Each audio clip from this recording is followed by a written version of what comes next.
Good evening to everybody. This is Prashanti Dasri. I'm from India and I'm actually a born Christian, and I migrated to Dubai recently, August 2011. And I happened to, I came to know about Islam.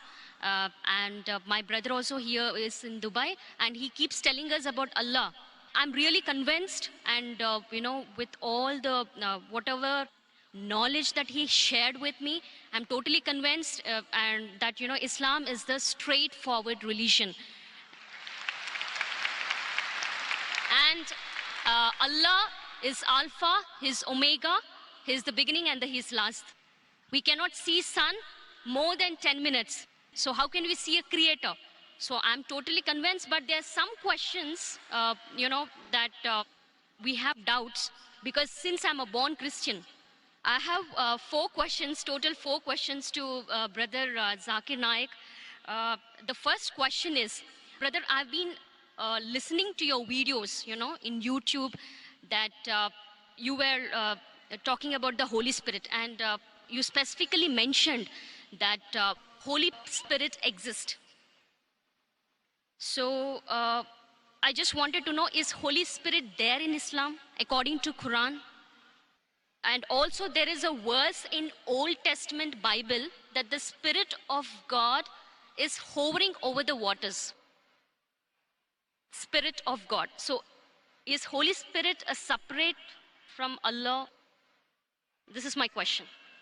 Sisters asked two questions. Question number one is that there is Holy Spirit. What is the meaning and who is this Holy Spirit as per the Quran, as per Islam, as compared to Christianity? And the Bible does say that the Spirit of God hovers above the water. What does it mean? Is the Holy Spirit separate than God? Sister, I've asked two questions. If I answer these two questions, will you accept Islam? I have totally four questions.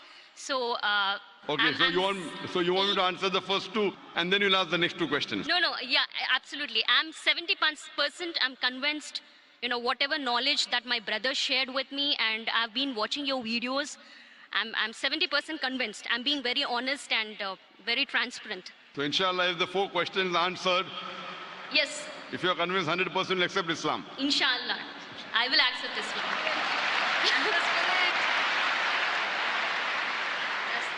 The sister asked two questions, and after she'll ask the other two questions. That the Bible does mention about Holy Spirit. What is the reference of Holy Spirit in the Quran? What the definition of Holy Spirit, it is not the same as mentioned in Islam, because when the Christians, when they talk about the Holy Spirit, they assume it is part of the Trinity, the triune God, though the word Trinity doesn't exist in the Bible, nowhere. The Father, the Son, and the Holy Spirit. When they say Father, they think about Almighty God, like a Santa Claus sitting in the heavens with the earth at the footstool. When they talk about the Son, they think about Jesus Christ, peace be upon him, like Jeffrey Hunter in the movie King of Kings, with blue eyes and good nose, not a polyp nose like a Jew. When they talk about the Holy Spirit, they think about dove that came in Pentecost, or when Jesus Christ was being baptized. What is the Spirit that's mentioned in the Quran? What I believe is Quran talks about Archangel Gabriel. He was one of the angels sent by Allah subhanahu wa ta'ala, and one of his roles was to get the revelation to Muhammad sallallahu alaihi wasallam. And many other roles he has got. So we believe in the Archangel. So like that, if you say that there is a Spirit, we have no problem. But he's not part of the triune God. And both are separate. The angel, the Archangel Gabriel is separate than Allah subhanahu wa ta'ala.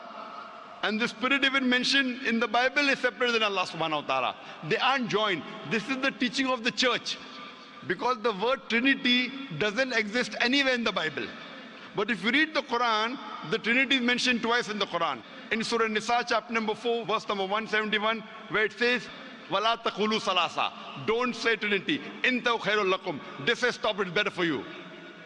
So Quran says, Wala taqulu salasa, don't say Trinity. And the same message is repeated in Surah Maida, chapter number 5, verse number 73. It says, Laqad kafar lazina qalu, they are doing kufr, those who say that God is 3 in 1. So the word Trinity appears in the Quran twice, and both the places it says it is wrong to use the word Trinity. And in the Quran, it is mentioned that don't say Trinity, but the word Trinity doesn't exist in the Bible. The closest verse to Trinity in the Bible is the first epistle of John, chapter number 5, verse number 7, which says, for there are 3 that bear record in heaven, the Father, the Son, and the Holy Spirit. And these 3 are one. So this verse, if you read the Revised Standard Version of the Bible, revised by Thayru scholars of the highest eminence, Christian scholars, they say that this verse of first epistle of John, chapter number 5, verse number 7, is an interpolation, is a fabrication, is a concoction, and they've thrown this verse out of the Bible. So the verse in the Bible that was not talking directly about Trinity, but the closest to Trinity, is thrown out by the scholars of Christianity as a fabrication, as a concoction. So but naturally the Spirit and Almighty God, they're 2 different entities. They're not the same. And in the Quran it talks about Archangel Gabriel. He is the angel of Allah subhanahu wa ta'ala. Hope that answers the question, sister. Yes, brother. I would like to know your other 2 questions. Yeah, my third question is, which is related to Holy Spirit only. All the prophets, all the man of God, like Prophet Abraham, Prophet Isaac, and Prophet Moses, peace be upon them, all the prophets, they used to intercede with Allah. They used to interact with Allah. So to interact with Allah, because they are all the chosen ones, they must be gifted by some strength. It might be the grace of God. So it is a power. There is that some power so that they're able to interact with Allah. So what is that power? So what is my understanding? I mean, what was my understanding all these days was, with the help of Holy Spirit, all the prophets were interceding with Allah. Is that true? Sister asked the question that the messengers of Allah subhanahu wa ta'ala intercede with Almighty God. Then she said interaction with Almighty God. Sister, the English word intercede and interaction are 2 different things. So is your question intercede or interaction? Intercedes. Intercede means that someone intercedes on somebody else's behalf. Someone intercedes on somebody else's behalf.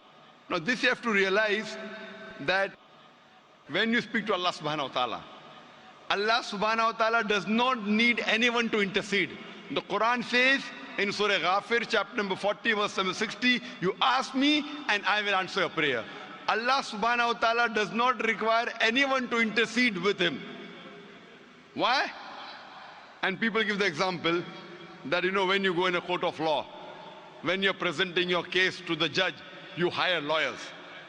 So like that, the messengers of God are our lawyers. This is okay and logical for a judge who is a human being, because the judge does not know who is the criminal, who is the robber. So the lawyer helps the judge to understand who is a criminal, who is a robber, who is not. But Allah subhanahu wa ta'ala is ilm ghaib. He does not require anyone to prove to him who is good, who is bad. So it is wrong to say intercede. Yes, someone can pray. A messenger can pray for other human beings. And Allah says in the Quran that Allah subhanahu wa ta'ala does not require any intercession except who He wills on the day of judgment. So on the day of judgment, Allah says He will give permission to certain people to intercede. And this, there are hadith saying that this special favor will be given to Prophet Muhammad, peace be upon him. So what we know from the history of all the other scriptures, as well as the Quran, as well as the hadith, that the messengers of God, they interacted with Allah subhanahu wa ta'ala. They prayed for others. But if we use the Prophet to intercede, that means if I pray that if I go through this Prophet, following the commandments of Prophet is good. But if I pray to somebody else besides Allah subhanahu wa ta'ala, that's what many of the human beings do. They pray to human beings saying they are closer to Almighty God. So if we pray through Him, God will accept our prayer faster and better. This is wrong. We have to pray to Allah subhanahu wa ta'ala directly. These prophets of God, they are messengers. Yes, they have special powers. They have special powers. They can speak to Allah subhanahu wa ta'ala. And Allah subhanahu wa ta'ala chooses certain men amongst men, chooses certain men to communicate his message to the other human beings. These chosen people of Almighty God, we call as prophets or we call as messengers of God. So Allah subhanahu wa ta'ala selects certain human beings in the world to communicate his message to the other human beings. These are called as messengers of God. So there is communication between the messenger and Allah subhanahu wa ta'ala. But that does not mean that human beings can use these messengers to intercede. That if they pray to these messengers, Almighty God will listen to us. This is the teaching of the church. That you believe in Jesus Christ, peace be upon him, and all your sins will be forgiven. This concept doesn't exist in Islam and doesn't exist even in true Christianity. It is the teaching of the church, sister. So, sister, now are you prepared to accept Islam? Of course, yes.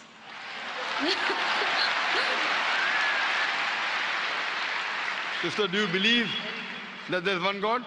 Yes, I believe there is only one God. Do you believe that Jesus is not God but is a messenger of God?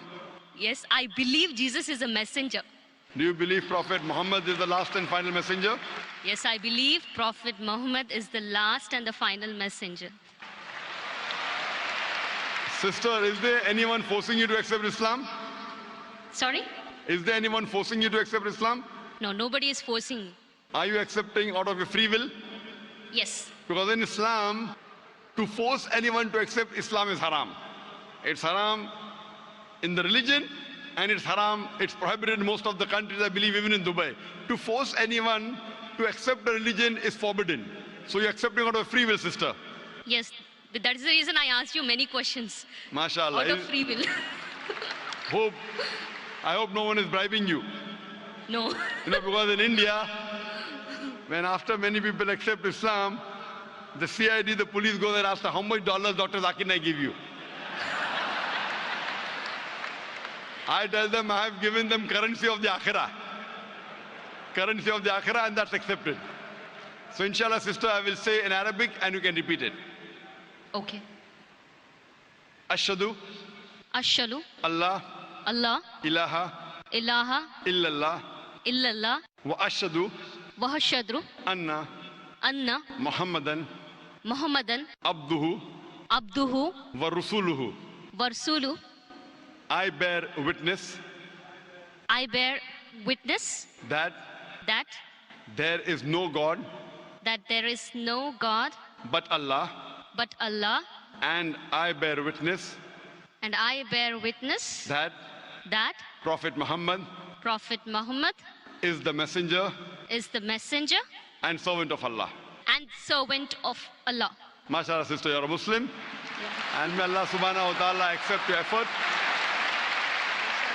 And I pray to Allah subhanahu wa ta'ala that to guide you further and inshallah give you the best in this world as well as the akhirah and grant you a place in paradise, inshallah, sister.